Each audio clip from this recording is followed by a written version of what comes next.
Audio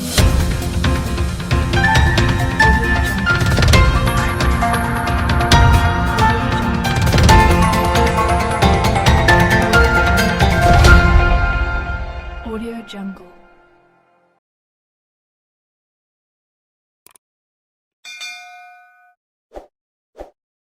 Salam sejahtera, salam kebajikan, dan salam sehat buat seluruh pemirsa dimanapun kalian berada. Selamat berapa saja ketika pertama kali kalian menonton dan menyaksikan video ini. Pada video kali ini saya akan menjelaskan tentang pemekaran daerah dalam perspektif konstitusi yang saya mengerti.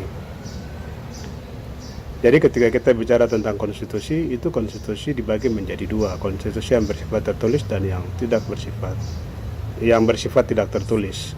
Yang bersifat tidak tertulis itu kita bisa lihat dengan kebiasaan atau misalnya norma agama dan norma adat, sementara yang tertulis itu kita kenal dengan undang-undang dasar. Nah, di dalam undang-undang dasar itu ada yang namanya itu tujuan nasional. Tujuan nasional itu adalah yang pertama itu bagaimana melindungi seluruh tumpah darah Indonesia dan seluruh warga bangsa. Yang kedua itu bagaimana mensejahterakan seluruh rakyat Indonesia. Yang ketiga itu bagaimana mencerdaskan kehidupan bangsa. Dan yang keempat itu bagaimana terlibat dalam ketertiban dunia. Itu 4 tujuan utama yang sangat keren dan penting. Kenapa sampai kemudian negara itu juga bisa hadir. Nah, untuk hadirnya sebuah negara itu satu unsur yang paling terpenting dalam negara itu adalah rakyat.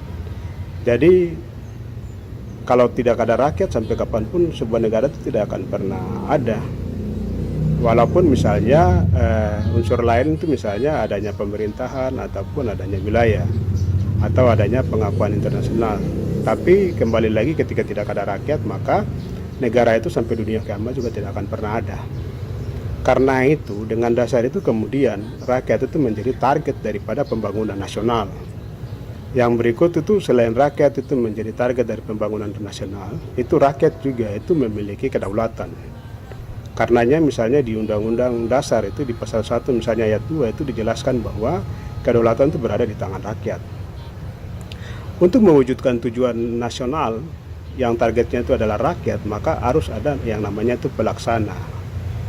Nah, pelaksana itu kemudian dikenal dengan di Indonesia itu dikenal dengan 3 kekuasaan. Itu kekuasaan eksekutif, legislatif, dan yudikatif. Nah, kekuasaan itu tidak lahir dengan begitu sendiri. Kekuasaan itu justru diberikan oleh pemilik kedaulatan atau rakyat yang memberikan kekuasaan itu kepada 3 elemen tadi itu. Sehingga 3 elemen tadi itu ketika mau melaksanakan kewenangan mereka atau tugas yang diberikan kepada mereka, itu selalu harus didasarkan pada semangat tujuan nasional, yaitu mencerdaskan kehidupan bangsa, kemudian melindungi seluruh rakyat Indonesia, dan mensejahterakan seluruh warga bangsa. Nah, sekarang misalnya kalau kita bicara tentang daerah-daerah yang kemudian diberlakukan misalnya desentralisasi simetris atau misalnya seperti di Papua. Nah, semangatnya itu adalah bagaimana supaya tujuan nasional yang besar itu diwujudkan di dalam daerah-daerah yang diberlakukan desentralisasi simetris. Walaupun misalnya faktanya itu terjadi bias daripada semangat-semangat tersebut. Nah, itu juga kemudian bisa menjadi perdebatan tersendiri. Nah, dalam semangat itu kemudian misalnya harus dibedakan itu misalnya ketika bicara tentang pemekaran di Papua dengan pemekaran di lain. Berbedanya di mana? Berbedanya itu karena Papua itu diberlakukan desentralisasi simetris. Sehingga ketika desentralisasi simetris itu kemudian diberlakukan, maka pemekaran itu harus memenuhi ketentuan desentralisasi simetris. Dia bukan daerah yang bersifat umum, yang seenaknya saja bisa dilakukan, walaupun misalnya syarat-syarat pemekaran itu dengan ketat dirumuskan dalam wilayah desentralisasi. Nah, itu prinsip-prinsip yang harus dipegang oleh para pembuat undang-undang ataupun misalnya mereka yang mengusulkan tentang undang-undang itu untuk harus dibuat atau diberlakukan.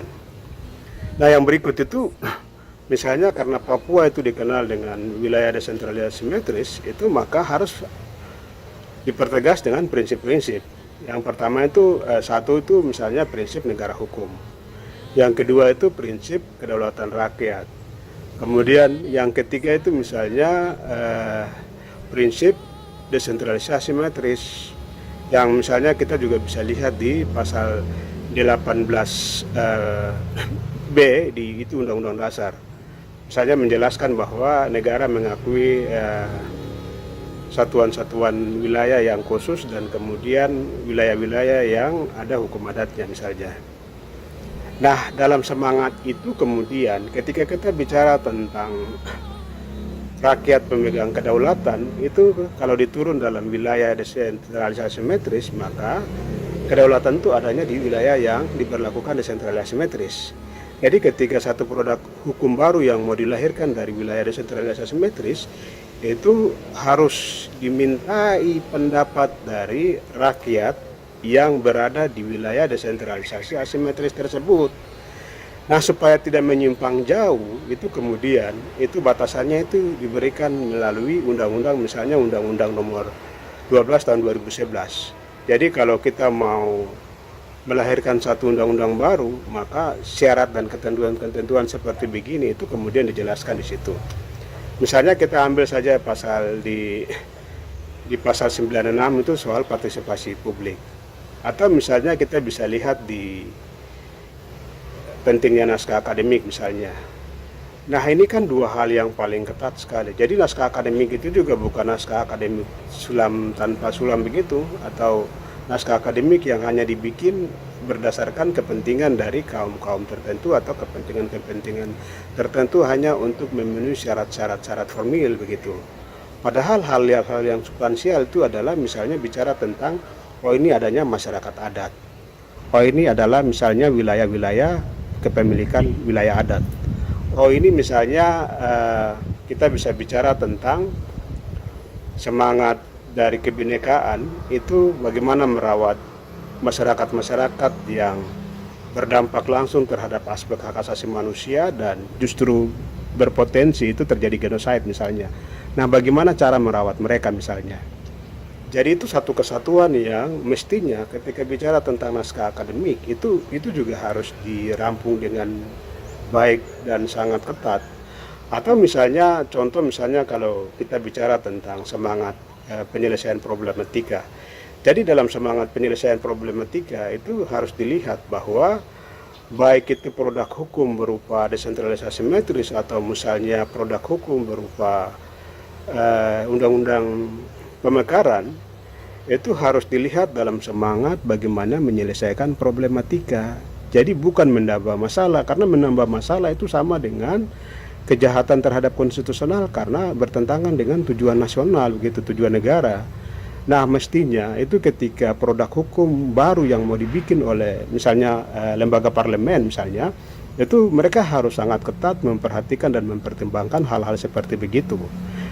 Nah, kalau kita misalnya melihat kepada Undang-Undang Perubahan Undang-Undang Nomor 2 Tahun 2001 di pasal 76 misalnya itu di soal pemekaran itu menjadi otoritas pemerintah pusat, itu kan sebenarnya itu undang-undang itu pasal yang paling buruk begitu. Kenapa dia pasal yang paling buruk?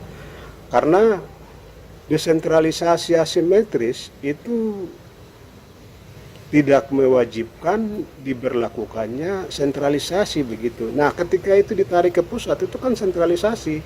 Yang fatal itu adalah ketika upaya-upaya sentralisasi itu dimasukkan di dalam domainnya desentralisasi metris begitu.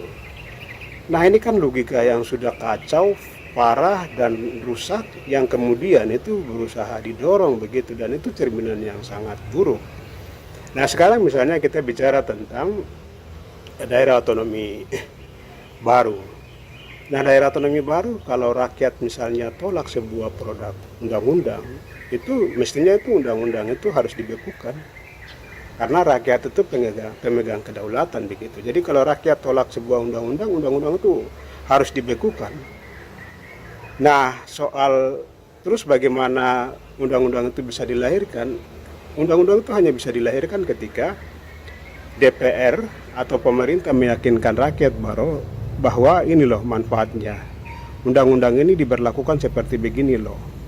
Jadi setiap produk undang-undang baru yang mau didorong itu bukan di masalah soal cepat lambatnya begitu, tapi di soal bagaimana rakyat itu kemudian terlibat dalam sebuah proses sehingga setiap undang-undang yang mau dihasilkan itu undang-undang yang lahir atas kesadaran bersama begitu. Jadi aspek musyawarah untuk mufakat misalnya di nilai-nilai yang sudah ditanamkan di Pancasila itu harus diwujudkan, itu tidak hanya sebatas simbol. Atau misalnya ketika kita bicara tentang Papua itu ada yang namanya para adat begitu. Nah, setiap produk hukum baru yang mau dirumuskan itu harus dibicarakan di dalam para adat begitu. Itu konsekuensi logis daripada negara yang rakyatnya itu beraneka ragam. Apalagi konstitusi itu sudah bilang bahwa ada yang tertulis, ada yang tidak tertulis. Yang tidak tertulis itu misalnya ketika kita bicara tentang norma adat itu ada konstitusi di situ begitu. Jadi lu kalau mau misalnya bermain peran dalam eksekutif maupun legislatif itu harus bisa memahami konstitusional secara utuh. Tidak hanya konstitusional hanya berdasarkan kepentingan dan pesan-pesan tertentu. Karena itu tindakan-tindakan yang merusak dan mencoreng semangat berkonstitusi di negara Indonesia ini. Nah, atas dasar semangat itu, yang saya mau tegaskan lagi itu adalah ketika rakyat itu menolak sebuah produk undang-undang baru, maka undang-undang itu harus dibekukan sampai rakyat kemudian menyetujui. Nah, soal bagaimana menyetujui itu tugas negara, tugas mereka yang digaji oleh negara untuk meyakinkan, untuk melakukan sosialisasi, untuk memberikan edukasi sampai dengan rakyat tahu bahwa ini loh ada asas penting dengan mendorong satu produk hukum. Apalagi misalnya Gustaf kan juga bilang bahwa negara hukum itu harus memberikan asas keadilan, kemanfaatan dan kepastian hukum begitu. Jadi negara itu juga harus menghormati ruang-ruang dan domain-domain begitu. Bukan negara tapi oknum-oknum yang ada baik di eksekutif maupun di parlemen itu harus memahami ruang-ruang itu. Mereka harus mengajarkan kepada rakyat ini loh cara bagaimana menghormati, menjunjung tinggi konstitusional yang baik dan konstitusional yang tepat. Nah, ketika ada beberapa juga waktu saya bikin artikel kemudian banyak yang bilang ini kan sudah lewat. Kalau di dalam perspektif konstitusi itu bukan soal lewat atau tidak lewat begitu. Yang harus dilihat itu lebih kepada ketika satu produk hukum baru itu rakyat tolak, maka DPR wajib memberikan kewenangan politiknya untuk menghentikan atau mencabut undang-undang tersebut. Karena di dalam konstitusi itu juga dikenal dengan ada yang namanya itu legislative review. Jadi kalau orang bilang misalnya orang membangun wacana bahwa sudah nanti uji saja di Mahkamah Konstitusi atau judicial review, padahal satu hal yang dilupakan itu adalah legislative review. Legislative review itu juga harus dilihat dengan utuh. Jadi tidak harus misalnya rakyat berbondong-bondong datang ke DPR kemudian itu dianggap bagian dari legislative review. Tidak juga harus seperti begitu atau lobby. Tapi ketika rakyat misalnya apalagi rakyat di Papua yang jauh, masa harus semua rakyat datang naik kapal besar-besar ke DPR RI itu kan tidak mungkin dan itu tidak logis sama sekali. Sehingga ketika misalnya rakyat di Papua itu melakukan aksi besar-besaran penolakan terhadap satu produk hukum baru atau undang-undang baru, atau misalnya sekarang yang kita kenal dengan pemekaran yang ditolak-tolak oleh rakyat, maka DPR sudah harus menghormati konstitusional warga negara, apalagi warga negara itu selaku warga yang memiliki kedaulatan atas konstitusi negara, maka DPR itu sudah harus menyatakan atau mendorong supaya undang-undang itu harus dicabut. Jadi DPR harus mencabut undang-undang itu supaya DPR membuktikan kepada semua orang, bahkan DPR membuktikan juga kepada orang-orang yang belajar tentang konstitusi bahwa DPR itu menghormati yang namanya itu kedaulatan rakyat. Caranya apa? Caranya dengan mencabut undang-undang otonomi daerah. Nah, sekarang misalnya undang-undang otonomi daerah ataupun misalnya undang-undang pemekaran. Nah, sekarang kalau ada yang bilang misalnya itu kan ada juga mewakili masyarakat adat, mereka melakukan dukungan terhadap pembentukan otonomi baru. Misalnya, nah itu kan juga bisa diuji. Karena ketika kita bicara tentang masyarakat adat itu ada yang namanya mekanisme adat. Mekanisme adat itu sangat ketat begitu. Apakah misalnya mereka melalui proses mekanisme adat atau misalnya mereka oknum-oknum ini hanya ketemu di jalan kemudian dibawa mengatasnamakan rakyat. Yang harus diukur itu adalah apakah proses adat itu kemudian dijalankan dengan mekanisme yang ketat atau tidak misalnya. Apalagi kalau kita bicara tentang adat, itu di Papua masyarakat adat itu hanya mengakui yang namanya itu lembaga adat Papua. Nah, selebih daripada itu juga ada juga lembaga-lembaga dugaan yang dibentuk oleh oknum-oknum tertentu. Tapi bahwa lembaga yang lahir dari masyarakat adat itu adalah lembaga adat Papua. Atau yang dulu misalnya dikenal dengan Dewan Adat Papua, kemudian ada Dewan Adat Daerah dan segala macam. Nah, sehingga kalau keterwakilan itu masyarakat adat misalnya, itu harus diukur apakah mekanisme adatnya itu sudah terpenuhi atau tidak. Baik di soal bagaimana adanya proses musyawarah mufakat, kemudian bagaimana ide, perasaan, gagasan itu kemudian disalurkan, apakah itu terpenuhi atau tidak. Karena proses itu juga prosesnya cukup panjang sama sekali begitu. Nah, masa dalam 1-2 hari kemudian itu bisa ada perwakilan yang sebenarnya itu juga bisa didalami begitu, karena kalaupun misalnya ada upaya-upaya seperti yang tadi yang tidak memenuhi ketentuan masyarakat adat misalnya, atau yang tidak mewakili partisipasi rakyat kemudian tapi itu dipaksakan dan mengatasnamakan, ini kan selain daripada adanya dugaan misalnya penipuan dan kejahatan konstitusional, upaya dugaan-dugaan kejahatan konstitusional, tapi ini kan juga contoh yang paling buruk begitu. Apalagi semangat kita itu adalah negara republik di mana ruang-ruang demokrasi itu harus dibuka. Nah, cara untuk kita bisa mengukur itu kita bisa lakukan misalnya dengan uji publik. Uji publik itu bisa juga dengan misalnya aksi. Katakanlah pemerintah memberikan ruang demokrasi untuk membuktikan misalnya berapa banyak rakyat yang akan melakukan aksi untuk mendukung dan berapa banyak rakyat yang akan melakukan aksi untuk menolak. Itu juga bisa dilakukan. Nah, terhadap rakyat yang harus melakukan aksi mendukung dan menolak itu juga harus bisa dilihat apakah itu rakyat migran atau apakah itu misalnya orang asli Papua. Karena ketika satu produk hukum baru itu diberlakukan, itu kan yang mengikat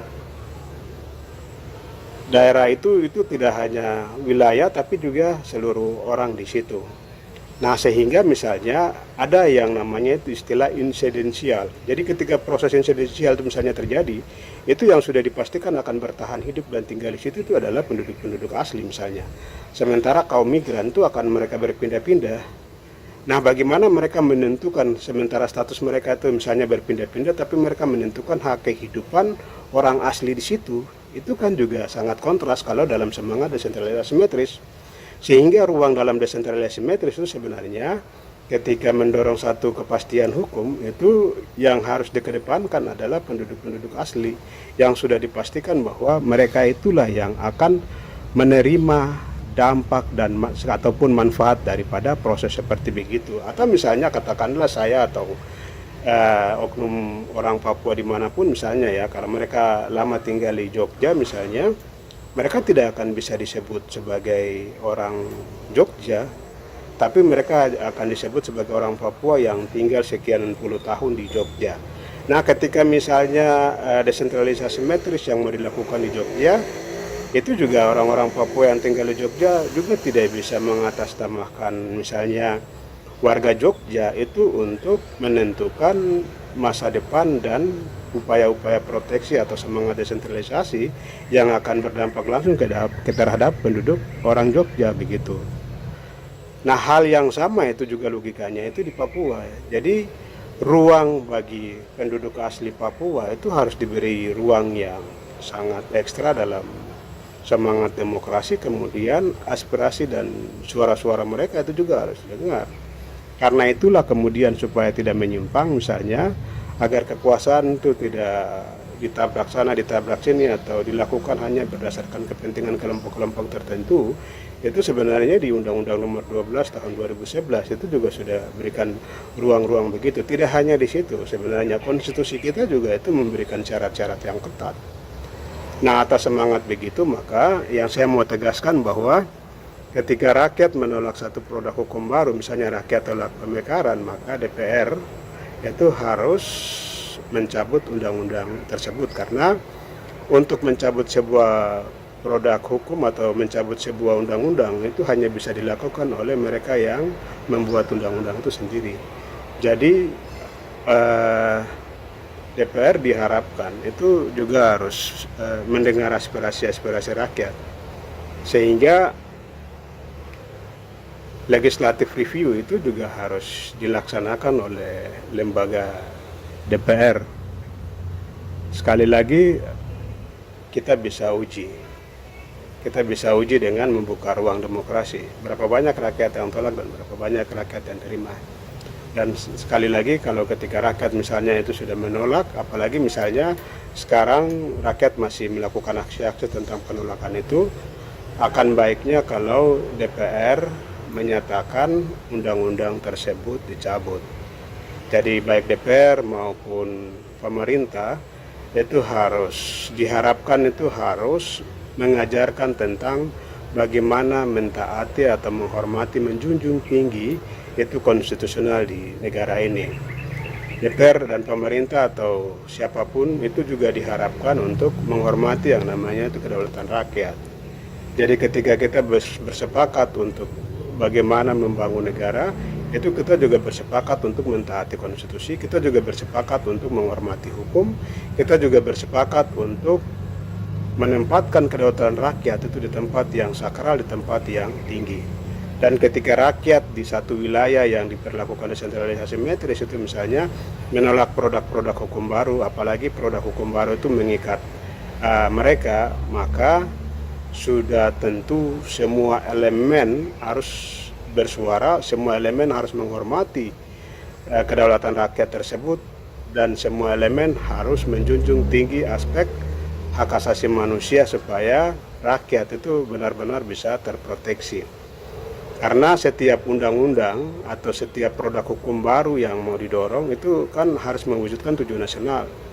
Tapi kalau di Papua misalnya pemekaran-pemekaran itu justru berdampak kepada pelanggaran HAM, berdampak kepada marginalisasi, itu sebenarnya mau menggambarkan bahwa itu sebenarnya bias daripada semangat negara hukum. Tapi itu lebih kepada ada kepentingan dan niatan-niatan tertentu yang justru melenceng dan merusak tatanan konstitusi, merusak tatanan semangat negara hukum, dan mencederai kedaulatan rakyat. Demikian yang bisa saya sampaikan. Semoga kita sama-sama bisa menghormati kedaulatan rakyat itu sebagai kedaulatan tertinggi, sebagai penghormatan terhadap tujuan bernegara, penghormatan terhadap Pancasila, dan penghormatan terhadap Undang-Undang Dasar. Kiranya Tuhan memberkati kita semua, dan semoga pandangan saya ini juga kemudian bisa menjadi referensi bagi DPR selaku pembuat undang-undang dan pemerintah sebagai pengusul, misalnya untuk diusulkan kembali agar undang-undang yang ditolak oleh rakyat itu harus dicabut sampai dengan rakyat bersedia dan menerimanya. Demikian, kiranya Tuhan memberkati kita sekalian.